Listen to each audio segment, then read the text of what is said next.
What does Mexico, pool towels, therapy, and Full House have in common? Yes, indeed. Another episode of Insecure. Hey everyone, this is D, Movieman, fellow cinephile, popcorn addict, and emerging film critic, coming to you with another episode of Insecure, Season 4, Episode 7, Lowkey Trippin. This episode was directed by Jay Ellis, who we also know as Lawrence, and this is actually his first directing credit, and hopefully not his last. So there's been this recurring theme of letting go, dealing with adversity, trying your best to get over things and let go. Issa's gone through that, and now it's Molly's turn this week. And I thought the theme of this episode is continuing that idea of letting things go, but the challenge that comes when you don't let things go and you continue to sweat the small stuff, you let things that shouldn't get to you, and how that can really affect your well-being, your mental health, just your whole outlook on life. And I thought it was interesting how this episode explored that. We open with Molly, and of course we have circled right back around to the end of the last episode. Molly is sitting inside the Ethiopian restaurant, and she of course is haggling, going back and forth, whether it's too much food, not enough food, getting on the waitress's nerves. She's being very indecisive. So of course, as in the last episode, we see Issa, from Molly's perspective, get out of the car. And you can tell Molly's just kind of like, oh gosh, like she's already preparing herself, for some kind of conversation. She's preparing herself for whatever. So she turns and, she's on her phone. She's just like, okay, she's just anticipating it, right? Well, as soon as she looks back up and she hears the door open, she realizes Issa has actually gone back to her car and completely swerved her. And she was mad. She was like, well, ain't this about a... She was not pleased. So for the last episode, we got Issa's perspective, and it looks like this episode is mainly going to focus on Molly's perspective and how she handles things post the big argument and fallout with Issa. So after that unfortunate run-in, Molly heads back to her apartment, and she is heated. And she is telling Andrew how Issa basically ran away from her like she was a real job. I was like, well, dang. Andrew asks, well, are you going to reach out? And she's like, no, because it's her fault. And I'm thinking, okay, cognitive dissonance. I don't think that's the case. But overall, she decides just to brush that whole situation off because she and Andrew are traveling to Mexico, and that is their first official trip as a couple. Unfortunately, Molly does get a message, and it turns out she has a very last-minute meeting before the flight that she has to take, which is not ideal, but those are the breaks. So we see her the next day at her job, and she's telling Andrew to pack her lotion because hotel lotion is for white people and it's too watery. And I mean, she's not wrong. Like I've experienced hotel lotion before, and it just seems like unless you get it from like certain hotels, it's just not the best lotion. It smells good, but it does nothing for your skin. Her assistant Karen comes in, and Molly asks why she wasn't informed of the meeting until last minute. Basically, Karen says that she did find out about it earlier on, but she lost track of time and so on and so forth. And Molly's just kind of like, look, when you make mistakes like this, it makes me look dumb. And you're not paid to make me look dumb. And Karen just kind of is like, well, I apologize. I definitely will be mindful of that in the future. And I know people are probably going to say like, oh gosh, that was so mean. And, why did she talk to her? But ultimately, this is a corporate legal environment. And no one really wants to look incompetent on account of someone else, especially when that's your job. And I think a lot of times men, when they assert themselves in that way, they're kind of applauded for being so direct. But when women do it, especially black women, they're seen as aggressive or tough or mean or a bitch, as we know. So I didn't think it was a bad thing. And I think for Karen, it was a learning experience. It's like, look, you can't be sending out stuff last minute.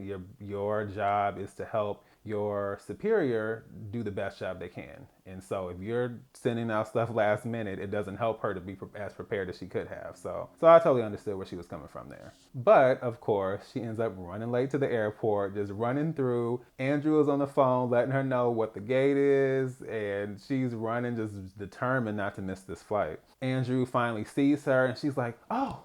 And she goes in a complete circle. He's like, why would you go in a complete 360? She's like, I don't know. So she eventually makes it to the gate just in time. It looks like they were just about to leave without her. And this is hilarious to me because my mom, if there is one thing my mom has taught me, it's to always be at the airport 2 hours early, just on account of getting through TSA, getting through, just going through the entire process to get to the gate. In a perfect world, I would love to be able to just go to the gate, wait a few minutes, walk on the plane, sit down, take off, and, I would much rather do that than just sit around for a really long time. But at least when you're inside the gate, you know where you're going, you know you're not going to miss the flight. And the alternative of missing the flight, potentially missing the flight, or being so like, trying to make it there, yeah, I'll take getting there early. That's totally fine. And Molly going in 360 is basically she can't think straight because she's so worried about trying to make the plane that her brain isn't functioning. So yeah, definitely giving yourself time is always the best, especially with the airport. So like I said, Molly does make it on the plane and they are sitting down, they are waiting for takeoff. And it turns out that they have a neighbor across the aisle. Her name is Mabel, played by Kim Fields, whom you might know as Tootie from The Facts of Life. Or if you're a 90s baby like me, you might know her as Regine from Living Single. Love that show. Well, Mabel's just asking them, where you guys going? And we all are going to Mexico, right? Mabel's like, well, I did get on the wrong plane once. And I also got in the wrong marriage for 25 years. But, that's all over with. I'm living life on my own terms, embracing my freedom. 3 days after my divorce. And she starts crying and runs to the restroom. And Molly and Andrew looking like, okay, this is going to be a long flight. So, of course, they finally land in Mexico. And as they're riding to the resort, a song called Salsa by Nina Diaz is playing. And believe me, the subtext of a song with the lyrics F Donald Trump as they're driving through the beautiful countryside of Mexico and showing the beautiful landscape of Mexico and all that. Yeah, the subtext and the meaning of that was not lost upon me. Just saying. They eventually make it to the resort and it is beautiful. It is spectacular. Architecture is A1. They check in at the front and the attendant asked them what fruit caviar that they want. I'm thinking fruit caviar. I don't know what that is, but it sounds good. And Molly says, todo y también chévere. Basically, everything looks good. I'm cool with whatever. It's such a small detail, but Molly being bilingual is really, really cool. I'm always happy whenever they showcase that.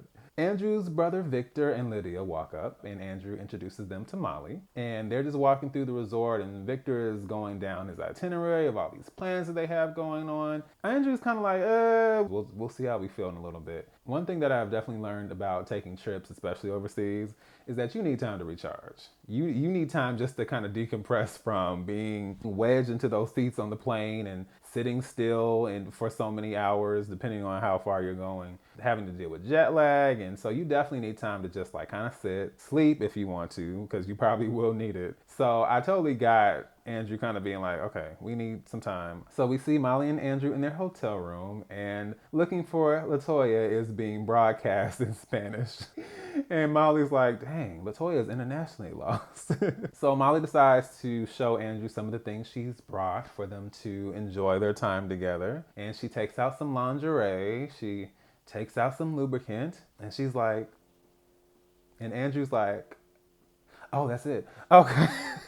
He's brought a few other things. And so she's like, well, dang. She looks real vanilla compared to him. But it doesn't matter because what's most important for Andrew is to learn and find out what Molly really likes. Molly's like, okay, I'll take charge. So the next thing we see is them getting it in on the balcony outside of their suite.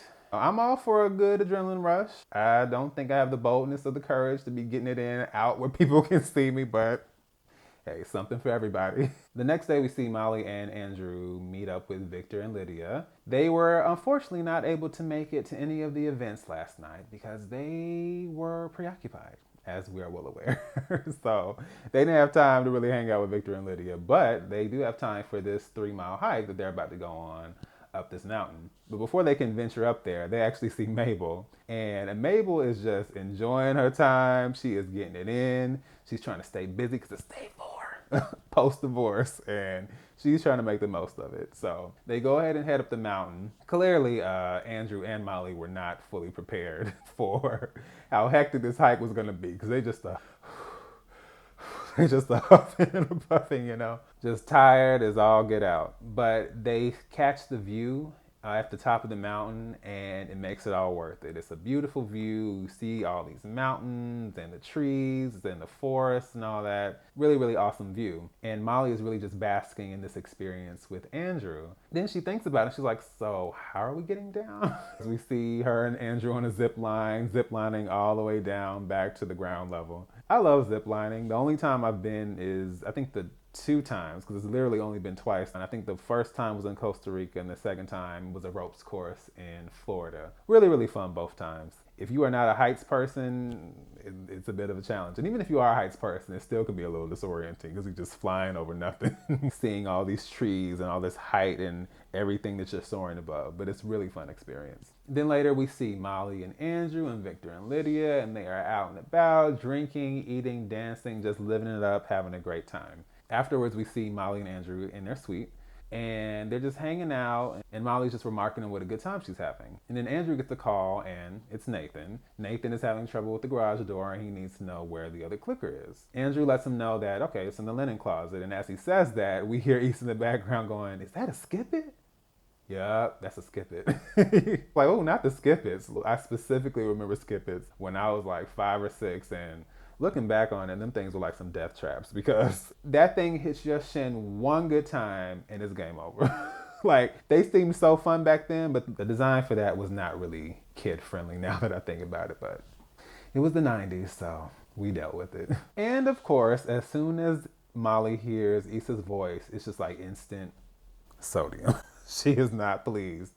And so Andrew gets off the phone and, well, of course, she's back with Nathan, because of course she likes all that messy stuff. And he already showed her who she was, so I don't even understand, yada, yada, yada, yada, yada. So Andrew kind of shuts that down. He's basically like, well, when that whole ghosting situation happened, he was going through some things. And she's like what? He's like, some mental health issues, and it was difficult for him to deal with, so he just didn't handle it well when it came to Issa.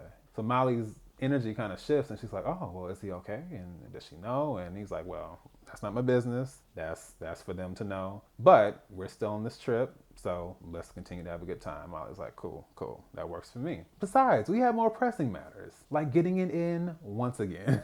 So we see Molly come out the bathroom, and I'm just like, good gracious. I mean, I always knew Yvonne Orji had a nice body, but I was like, dang.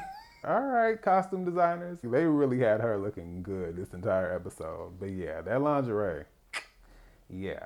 And of course, Molly is ready to take charge per Andrew's request. So she basically decides that what we're going to do tonight is toss some salad. And I really could say that I was surprised at that scene, but this is HBO, so I just, in my mind, I'm always prepared for them to really push the envelope and take it to the next level, and I was not let down.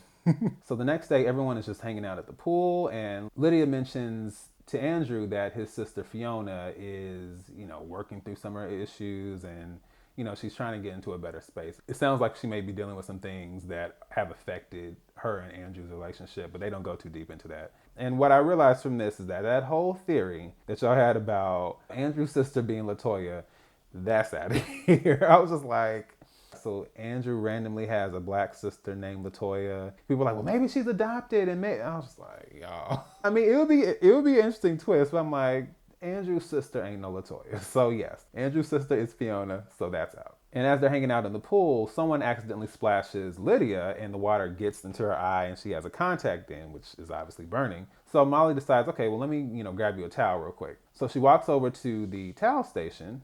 She sees 2 people receive their towels and walk away. And she walks up to the attendant. She's like, oh, I just need, a towel or 2. And she's like, okay, well, do you have your key card? She's like, no, actually, I left it, but I am staying here. She's like, well, that's our policy. You have to have your key card if you are going to get your towel. She's like, well, what's the big deal? She's like, well, ma'am, that's our policy. And Molly's like, okay, well, them 2 white people who were just up here, I didn't see a key card in their hands.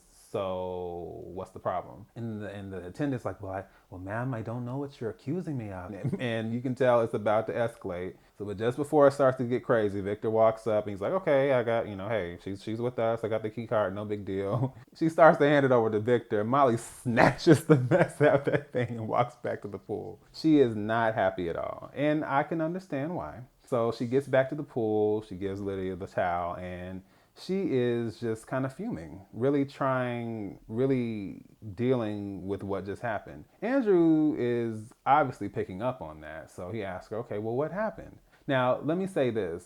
They left the scene kind of ambiguous. We see Molly and we see the people being given the towels and walking away. Now, I will say, I didn't see a key card in their hands. I didn't see where there would have been any pockets. So, I kind of took that to mean, well, maybe they really didn't have a key card. And I think it was kind of left up to our interpretation of, was Molly just overreacting, or was the lady being kind of prejudiced and kind of biased by requiring her to do it, but not requiring these other people to do it? So for me, I just chose to kind of give her the benefit of the doubt, because I think it is possible. As we know, Molly can be very extra and very over the top, but I do know that microaggressions and prejudice and bias, those are real things, and they show up in very subtle ways. So I can't be mad at someone responding to a situation like that, because it doesn't make you feel good. Yes, we're on vacation. Yes, we're having a good time, but things like that still get to you, and there's no accounting for what your response to that is supposed to be. So jumping back to the conversation, Molly's just saying like, oh, the lady was being racist, and the lady was enforcing the policy for me, but she wasn't enforcing for the white people. And I get tired of dealing with that. Well, Victor has to be that person to play devil's advocate and ask, well, was it really about race? I mean, the woman could have actually been doing her job, and Molly could be making things more difficult for herself by just assuming. I mean, that is a valid point. Is it the best point to be making right now? I don't think so. And then Victor goes on to say that, he experiences racism too, but how he chooses to deal with it is his choice. If it is your choice to react to racism or prejudice or discrimination one way, then you should respect the fact that she is reacting to it in her own way. And it shouldn't be this idea of, what's the big deal? I'm like, that is her perspective, and that is her situation, and it is affecting her in a specific way. So just because it doesn't affect you the same way doesn't mean that she's somehow blowing it all up. In theory, I get the idea of, okay, we should just brush it off. We should continue to have a good time, but everyone doesn't have to brush it off. Like, it's a real thing, and it's frustrating, and it's annoying. So the fact that he was trying to play devil's advocate and say like, well, what's the big deal? I'm like, speak to your experience. Speak to the fact that, hey, don't let this get you down. Hey, we should move on from it, but don't make it a matter of, well, this is how I deal with it, so you should get over it too. Like, no, that's not how that works. So speak for yourself and respect where I'm coming from, whether you agree with it or not. And then Lydia's trying to help by saying, this is what the white man wants. He wants to divide us.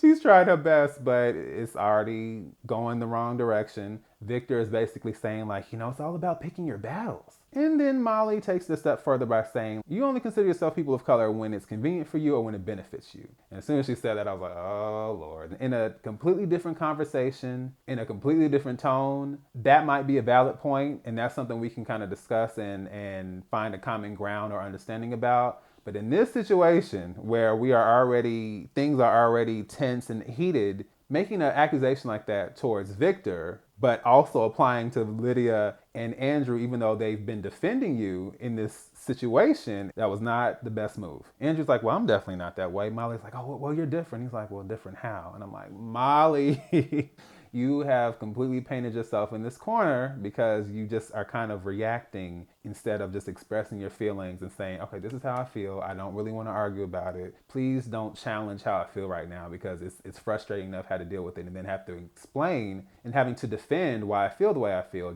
Can we just drop it, please? But now she's in this situation where it's just like, okay, well, why are you feeling this way towards us? What kind of views do you have about us as Asians? So Molly decides to tap out of the conversation and leave. And then Victor does this whole snarky, passive-aggressive, we're just having a conversation, and I guess I struck a nerve. And it's like, dude. And then Molly, of course, cusses him out and is like, I'm out. Obviously, Andrew is still kind of like, from what just happened, but he basically checks his brother and it's like, what's your problem? And he gets out of the pool and follows Molly to the room. But unfortunately, the damage is done, and it kind of ruins the rest of that evening, and we see them lying in bed. Neither one of them can sleep, and so unfortunately that situation has kind of soured their experience. Now, do I also think that there's something to be said about acknowledging your feelings but processing them in a way that allows you to still go and continue to have a great time? Yes. But the manner in which that conversation was had, it didn't really allow her to do that. It's just like, okay, this is becoming a challenge. This is becoming well, what about this? And what about this? And I'm having to defend myself instead of being open, so I can kind of get it out there and we can continue to have a good time. So yeah, I wasn't really mad at her for that. It just really wasn't an ideal situation all around. So Molly wakes up the next morning and Andrew is not there. And for a second I was like, I know Good and well, this dude didn't just leave her. But no. That's not what happened. I was like, geez. Andrew has actually just let Molly sleep in, and he's jumped up and ran out and got her a smoothie. They sit down. They don't really discuss what happened per se, but Andrew does admit that he went and had a conversation with Victor, told Victor how wrong he was for what he did, and Victor actually admitted that he was wrong and that he was sorry for what he said. And Andrew was just thinking, rather than continue to spend time with Victor and Lydia, let's just continue to hang out, just the two of us, and make the most of the time we have left. So next we see Molly walking on the beach.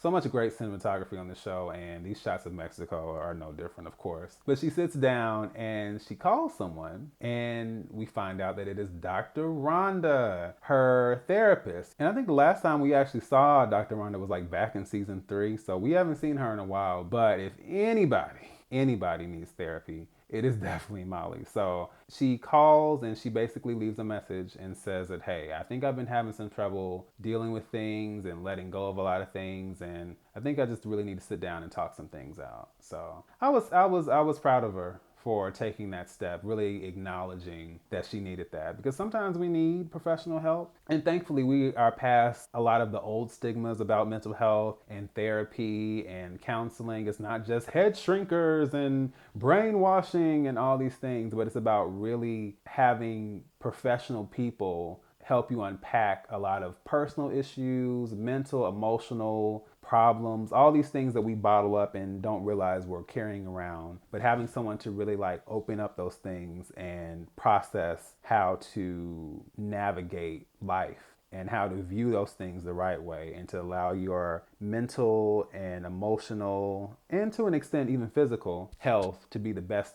that it can going through life. So happy to see that. And then next we see the airport. Molly and Andrew have made it back to LA. Side note, we know in airports there's always an area where there are the drivers holding the signs with the people that they're there to pick up. Well, there is a shot of 2 drivers and they each are holding a sign. The first sign says Nora Grace Ellis, and the second sign says Shadow Rothwell. I actually found out that Nora Grace Ellis is Jay Ellis's firstborn daughter. And then the second sign, which says Shadow Rothwell, is actually a nickname that Jay Ellis came up with for Natasha Rothwell, who plays Kelly on the show, because she basically shadowed him as he directed for this episode, and he threw that in as a little bit of a joke. So I thought that was really great. And you know, I love a good Easter egg, so I love the fact that he incorporated both of those in there. All right, and Molly and Andrew are on their way to the baggage claim. And who should they see but Mabel? She has gotten her groove back. She ain't got her man, and she is not shy about expressing her feelings for him, because they are slobbing each other down. So Mabel done had herself a good time. And so as Andrew is picking up the bags, Molly's just kind of looking around. And then all of a sudden she sees Lawrence. He walks over and they have this little awkward, do we hug, do we not hug, do we, whatever. But Molly introduces Andrew to Lawrence, and he mentions that he's just come back from Frisco, aka San Francisco. Molly's like, you got it, dude. And they're both like, Michelle Tanner, Full House? No. They're like, oh, yeah. Like, y'all gonna act like y'all really haven't seen or heard of Full House. Anyway, Lawrence has things to do, so he excuses himself and he walks towards the exit. And as he's doing that, he gets a call, and we hear him say, oh, hey, I've been thinking about you. Can we get a drink soon?